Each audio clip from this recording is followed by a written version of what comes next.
লিচুর গাছ পরিদর্শন করছে। আমাদের এই ছাদের পাড়ে এই গাছে অনেক মুকুল এসেছে। বিশেষ করে এর আগের ভিডিওতে আমি দেখাইছিলাম যে এখানে পরীক্ষামূলকভাবে লালুক পাতা বেরোতে লাগছিল, সেখানে ভেঙে দিয়েছিলাম যে সেখানে মুকুল আসে কি না। তবে কিছুটা ফলাফল পাওয়া যায়, আশা করা যায়। কারণ এই যে আমি এখন যে ডালগুলো দেখাবো এগুলা হচ্ছে ভেঙে দিয়েছিলাম। এই ডালগুলো আমি আমার আরেক ভিডিওতে দেখাইছি, আগের ভিডিওতে, যে কিভাবে ডালটা ভেঙে দিয়েছিলাম। এরপরে এই যে ডালের নতুন কুশি গজাচ্ছে, এর সাথে মুকুলের কিছু অংশ দেখা যাচ্ছে। বাড়িতে কিছুদিন অনেক কাজ ছিল, এর জন্য লিচুর বাগান বা লিচুর গাছের সার্বিকভাবে দেখাশোনা বা প্রতিবেদন করার সুযোগ হয় নাই। এই যে এখানে দেখা যাচ্ছে যে ডাল ভেঙে দেওয়ার কারণে এই সাইড থেকে কিছু কুশি বেরোয়ছে, এর সাথে মুকুলের পরিমাণ কিছুটা দেখা যাচ্ছে। এই যে আবার কিছুটা পাতাও রয়েছে। তবে এই পদ্ধতি কিছুটা কার্যকরী, এর আগেও আমি পরীক্ষা করেছিলাম, কিন্তু সঠিক সময়ে এই পদ্ধতি প্রয়োগ করতে হয়। এই পদ্ধতি কিছুটা আমার লেট হয়ে গিয়েছিল। কয়েকদিন আগে যদি এভাবে ভেঙে দিতে পারতাম তাহলে আর একটু ভালো ফলাফল পাওয়া যেত। তবে আমি তারপরও ভেঙে দিয়েছিলাম এবং দেখলাম যে আশানুরূপভাবে কিছু এখানে ফলাফল পাওয়া যায়। কারণ গাছগুলোকে দুর্বল করলে লিচুর মূল আসার সম্ভাবনা রয়েছে। বিশেষ করে আমাদের এই সাইডটাই গাছগুলোকে দুর্বল করার প্রক্রিয়ার মধ্যে রয়েছে চাষ দেওয়ার প্রক্রিয়া, অর্থাৎ জমিতে কোদাল দিয়ে বা অন্য কোনো মেশিন যেরকম পাওয়ার টিলার বা ট্রেক্টর, এভাবে যে বাগানে চাষ দেওয়া হয়, এতে করে গাছগুলো দুর্বল থাকে। আর এভাবে কুশিগুলা বা ডাল ভেঙে দিলেও গাছ দুর্বল হয়, তার সাইড থেকে কিছু মুকুল বেরোয়। এই যে আমি দেখাচ্ছি যে এই গাছে আমি এর আগে ডালপালা ভেঙে দিয়েছিলাম, সেখানে কিছু মুকুলের পরিমাণ দেখা যাচ্ছে। এবং নির্দিষ্ট কিছু সময়ের যে সময় আমি ভেঙেছিলাম তার যদি কিছুদিন আগে আরেকটু ভেঙে দিতে পারতাম তাহলে আরও ভালো ফলাফল পাওয়া যেত। সার্বিকভাবে আমি আমাদের এই গাছটিকে আজকে পরিদর্শন করলাম। এখন আমি দেখাবো যে লিচুর বাগানে, আমাদের অঞ্চলে যে লিচুর বাগান রয়েছে সেখানে কীরকম লিচুর মুকুল দেখা যাচ্ছে। লিচুর বাগান আমাদের এই অঞ্চলে এর আগেই আমি বলেছি লিচু প্রধান শস্য বা প্রধান আবাদ। লিচুর পাশাপাশি সবজি আবাদ হয়ে থাকে, তবে অধিকাংশ মানুষের আমাদের এই অঞ্চলে লিচুই প্রধান শস্য। এই যে আমি একটি জায়গায় কালকে প্রতিবেদন করছিলাম যে দাওয়াত খেতে আসছিলাম বা অনুষ্ঠান বাড়িতে আসছিলাম, সেই জগন্নাথপুর থেকে বাড়ির আসার যে রাস্তা রয়েছে সেই সাইডে অনেক লিচুর বাগান রয়েছে। বিশেষ করে আমাদের গ্রামে পার্শ্ববর্তী অনেক গ্রাম, অর্থাৎ আমাদের পুরা ইউনিয়নেই এরকম লিচুর বাগান কম বেস্তর রয়েছে। এই যে অনেক গাছে মুকুল দেখা যাচ্ছে, বিশেষ করে এই যে এখানে অনেক মুকুল, এই গাছটাতে মুকুল দেখা যাচ্ছে। বিশেষ করে এই গাছগুলোতে সেরকম এখনও মুকুল দেখা যাচ্ছে না। পাশেই আরও কিছু গাছ রয়েছে, সেখানে মুকুল দেখা যাচ্ছে।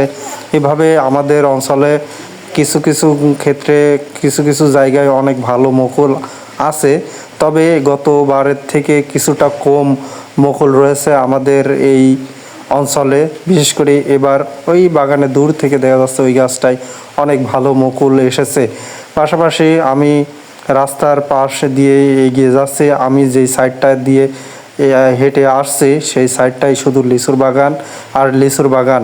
এখানে চারদিকে শুধু লিচুর বাগান, লিচুর বাগানের মাঝখান দিয়ে চিকন এই রাস্তা দিয়ে আমি হেঁটে আসছি। পাশাপাশি এটা কালকে আমরা যেখানে অনুষ্ঠান বাড়িতে গিয়েছিলাম সেখান থেকে আসার সময় এই প্রতিবেদনটা আমি করেছিলাম, আমার মোবাইলে ধারণ করেছিলাম। আমাদের অঞ্চলের লিচুর পাশাপাশি আম চাষ হয়ে থাকে।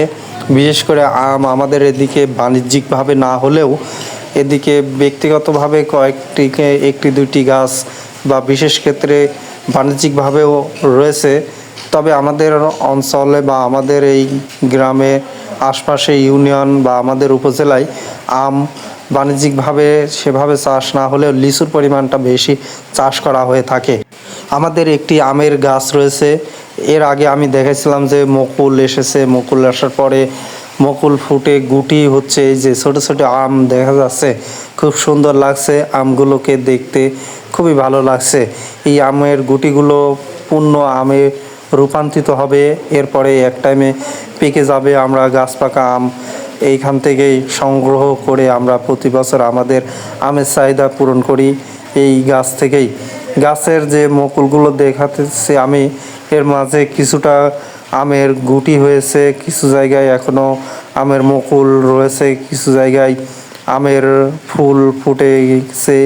এভাবে গাছের সৌন্দর্য বৃদ্ধি পাচ্ছে। আম গাছে প্রথম যখন আমের মুকুল ছিল না তখন দেখতে এরকম রকম, এরপরে মুকুল বা গুটি যখন আসে তখন দেখতে আরেক রকম, এখন দেখতে আরেক রকম লাগছে। কিছুদিন পরে আমের গুটি একটু বড় হবে তখন দেখতে আরেকটু, এরপরে আম যখন বড় হবে, এভাবে গাছের সৌন্দর্য বৃদ্ধি পাবে।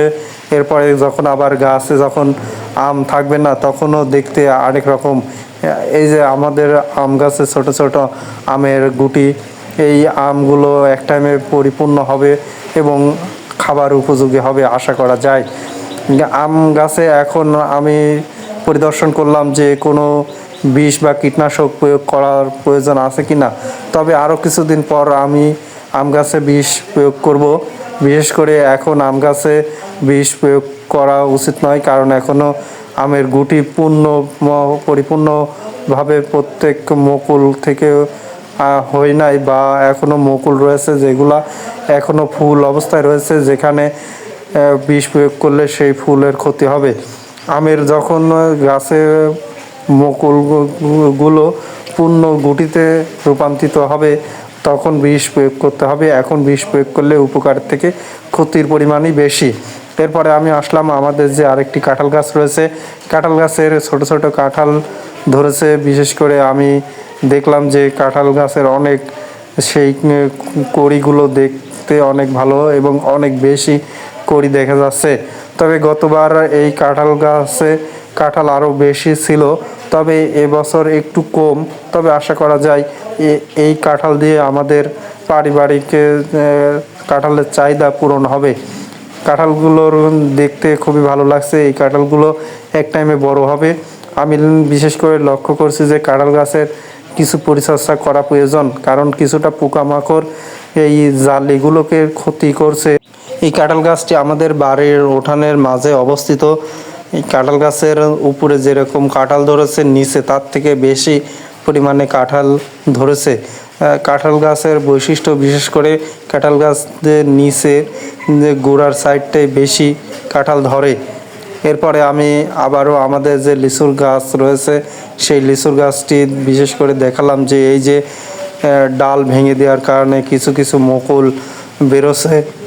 সঠিক টাইমে ডাল ভেঙে দিলে ফলাফল পাওয়া যায়। কিছুটা গাছ দুর্বল থাকলে ভালো ফলাফল পাওয়া যায়।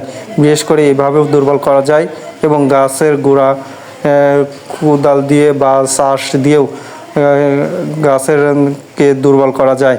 এখন আমি চলে আসলাম আমাদের যে বাড়ির নিচে বড় বাগান রয়েছে, সেখানে উপর থেকে দেখা যাচ্ছে যে কিছু মুকুল দেখা যাচ্ছে।